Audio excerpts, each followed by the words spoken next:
Ladies and gentlemen, welcome to the Q1FY26 earnings conference call hosted by Bharat Forge Limited. As a reminder, all participant lines will be in the listen-only mode, and there will be an opportunity for you to ask questions after the presentation concludes. Should you need assistance during this conference call, please signal an operator by pressing star, then zero on your touchtone phone. Please note that this conference is being recorded. I now hand the conference over to Mr. Amit Kalyani, Vice Chairman and Joint Managing Director of Bharat Forge Limited. Thank you, and over to you, sir.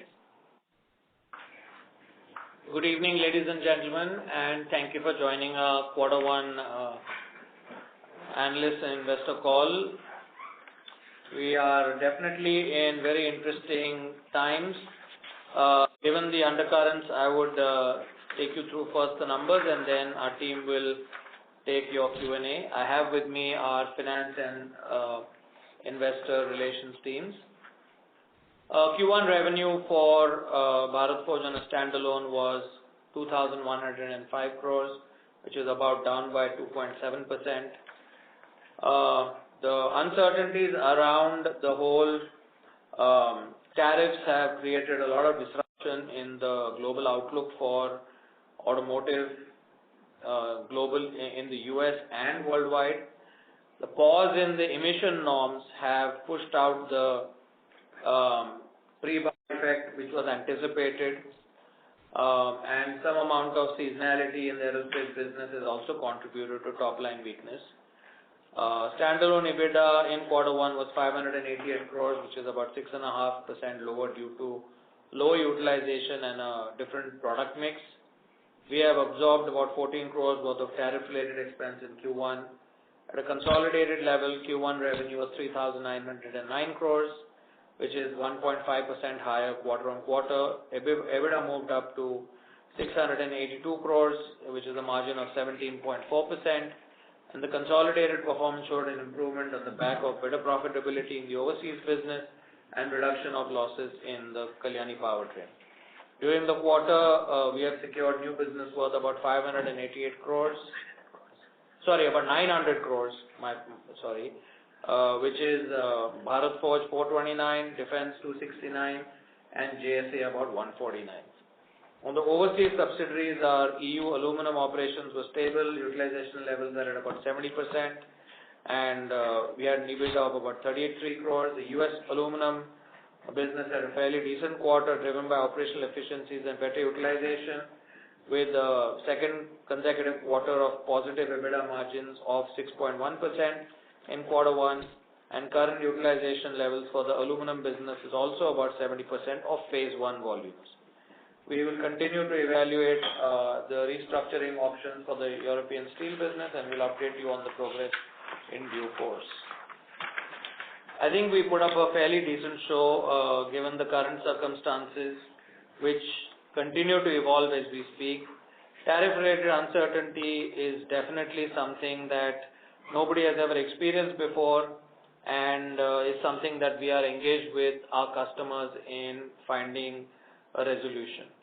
I just want to highlight to you that only about 1/3 of our exports from our Indian manufacturing, that is Bharat Forge, that is India manufacturing, which is BFL plus industrial plus defense, etc., were to the United States in Q1.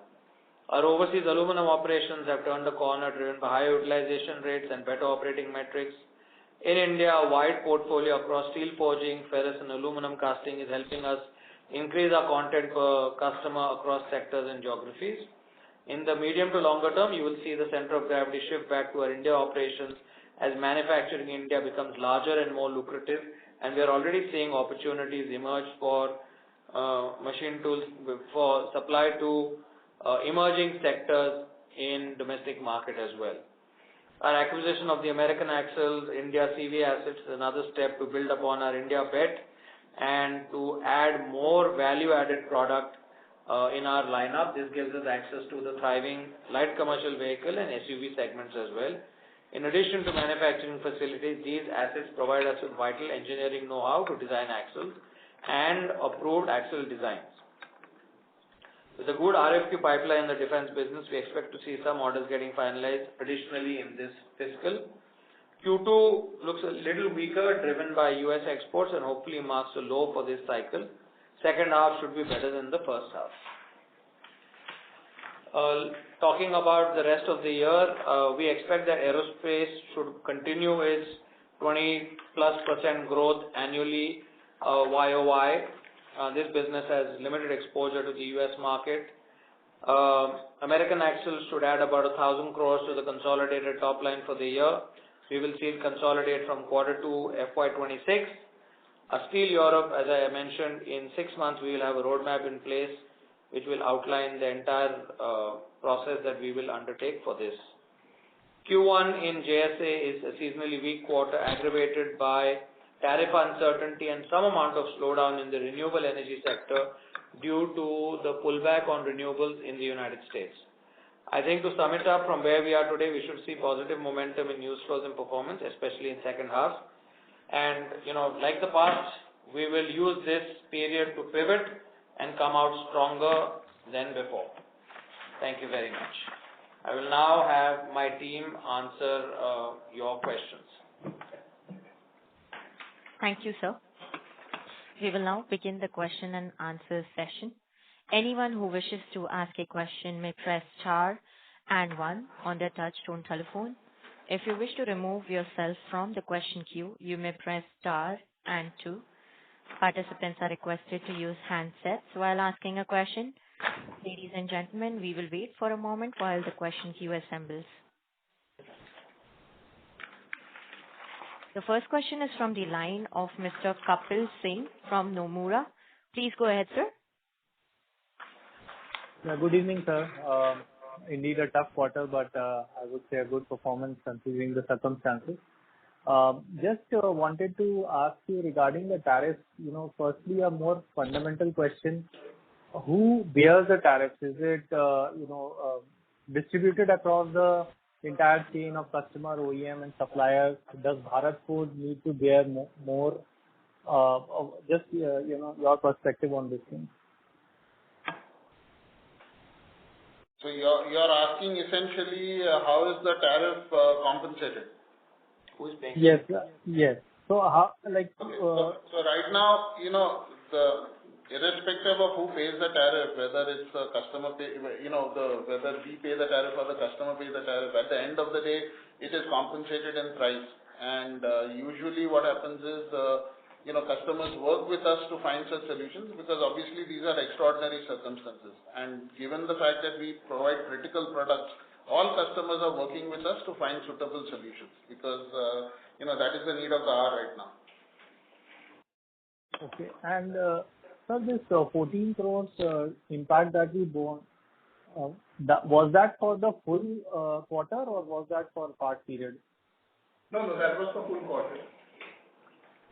Okay, so tariffs were applicable for full quarter. Yes. Okay. The second question is, currently, with the tariffs currently at 25%, how is the, competitiveness of Indian exports? And which are the geographies from which we are facing competition for products like crankshafts and front axles? So I'll answer this in a very simple way. All the countries that produce these parts have the same tariff. Either we are the lowest or we are equal to what anybody else is. Nobody is lower than India. The other two geographies are China plus another one, both of which are at higher levels. Okay. And is there a case that you need to think about setting up manufacturing for some of these products in US, or and if the tariff uncertainty is affecting any order inflow from the customers as well? That will be the last question for me. So we are not looking at setting up any other facilities right now anywhere outside India. On order inflows, I think I'll let Subodh answer that. At this point, there is no impact on order inflows, because typically, for the products that we are engaged with, it takes anywhere between 3 years to complete the whole approval and validation cycle, even if we have to move it anywhere ourselves. So it's a very complex process. So currently there is no impact on the order flow because of this reason. Okay. Thank you, sir. Thank you. Ladies and gentlemen, in order to ensure that the management is able to address questions from all participants in this conference, please limit your questions to 2 per participant. Should you have any follow-up questions, we would request you to rejoin the queue. The next question is from the line of Gunjan from Bank of America. Please go ahead. Yeah, hi. Thanks for taking my questions. Just one quick follow-up on tariff and then get to the rest of the business. You mentioned in the prior call that the tariff was different for industrial and autos, right? Is there any change to that with the recent 25% imposition? Does the industrial also has the same tariff now that's the CV part of the business also gets impacted and we see 25% implication on that? Currently, that is the scenario, and that is under evaluation by the US government as well.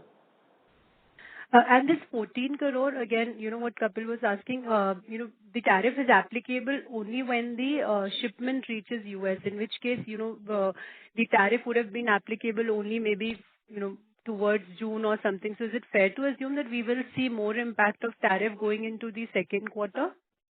Even for this tariff that is applicable now, the effective date of implementation will be 7th of October or something like that. So we will have some time for whatever is being shipped. 7th of October, I'm sorry. August. 7th of August. Implementation. August.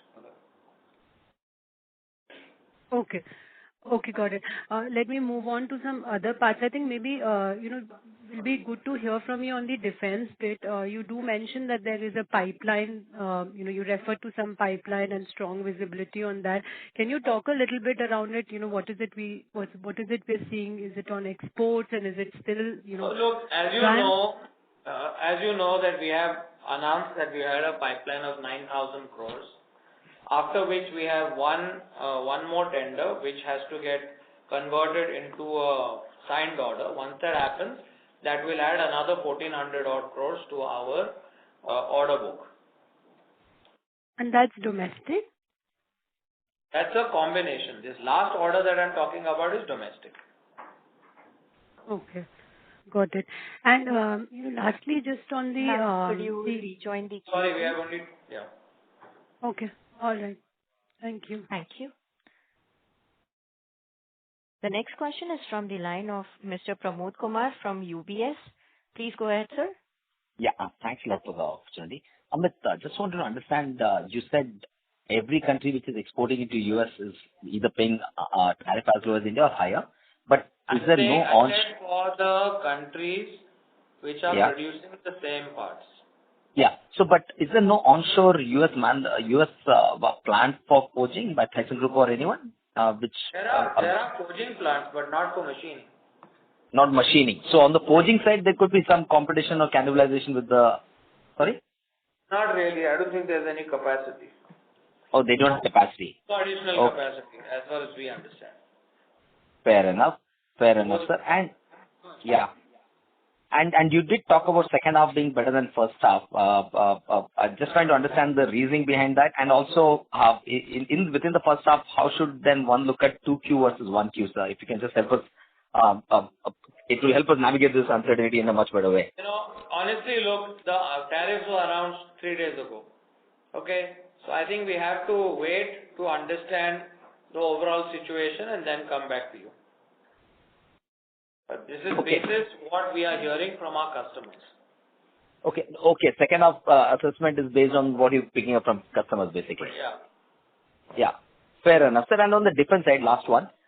We've seen that recent orders, the entire the situations what we had in India, even the Israel-Iran, that increasingly the war theater, the action is moving towards air-based system, drones, missiles, anti-drones. So what is the group strategy? Because you have very deep roots on the land side. No, we have a presence in every sector. Yeah. As you are aware, we signed an agreement with a company called Turgis Gaillard for mail drones. Yes. We have a solution right from mail to super light drones. So we have an entire range of airborne unmanned aircraft. We have for land-based unmanned products and for water-based unmanned products. And if you can just help us understand, out of the defense order backlog, including the 1,400 crores what you're talking about, how much will be the component of non-land systems? Because ATAX is normally what everyone associates Bharat Forge with, and even the carbines. So if you can just help us understand the split.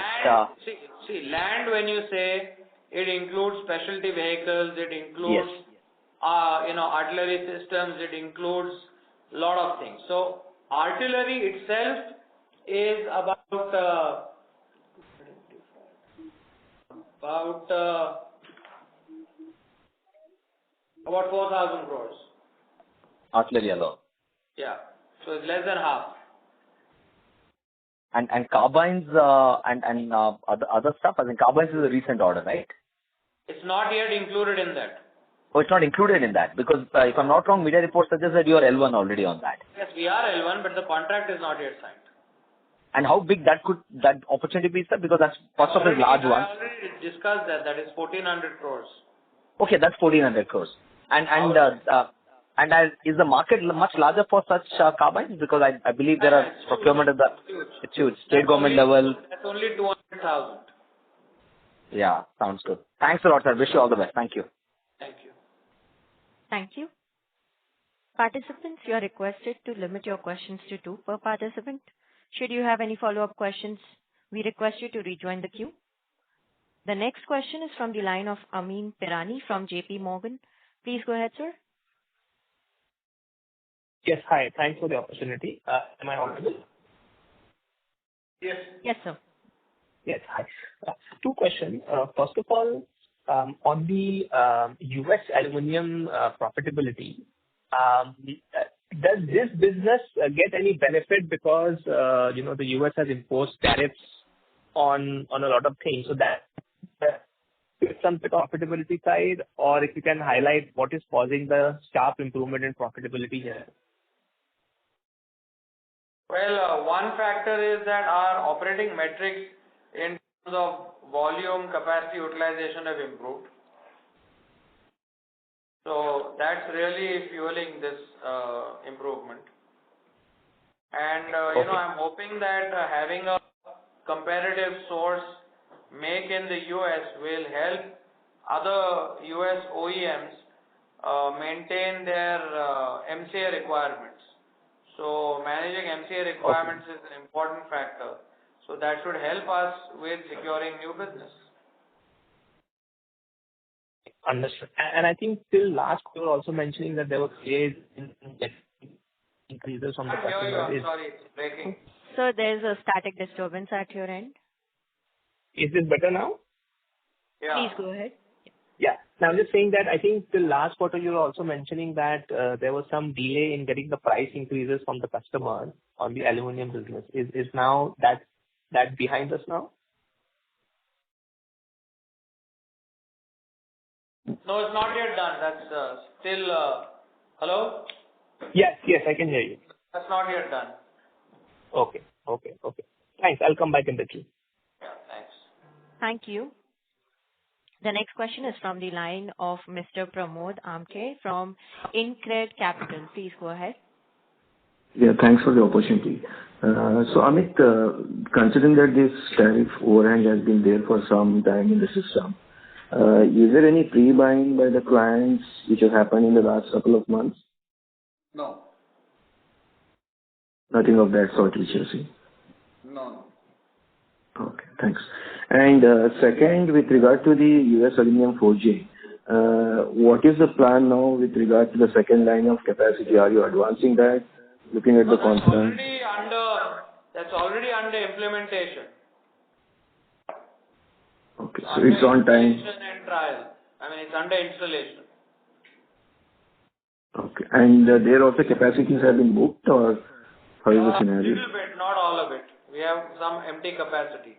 We have deliberately kept some capacity empty because we thought that, if there is some positive development on the demand in the US and made in the US, that will give us some, leverage in the future. Sure. And the last one is with regard to defense. Considering the recent conflict, how are you looking at addressing or adding up more addressable segments to your defense target for next 3 to 5 years? So we are working on multiple areas.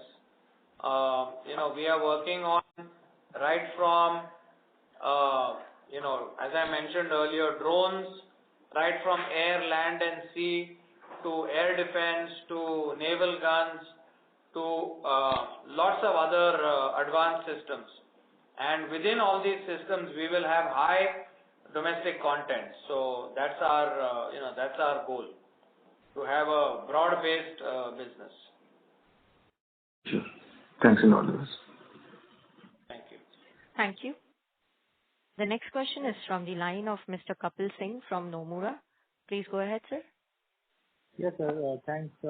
Just one follow-up on KSSL revenues. They have come off over the last 4 quarters. Just some, understanding as to what is happening over there. KSSL's revenue, don't look at it on a quarterly basis, look at it on an annual basis. Because there are a lot of, let's say, lumpiness in this business. So I would look at it on an annualized basis. And we will see a recovery in Q3 and Q4. Okay, so on an annual basis, there should be growth in the revenue. Yeah, that is what we are projecting. Okay. And what percentage of these revenues, what percentage of the supplies go from domestic for this? Sorry?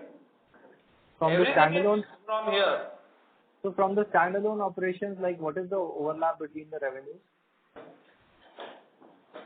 Yeah, so the forging components. See, the thing is that old orders that have been taken in Bharat Forge will continue to be, let's say, completed from Bharat Forge.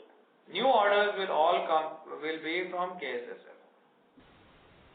Okay. But it doesn't make a difference because and KSSL is a 100% subsidiary of BFL as well.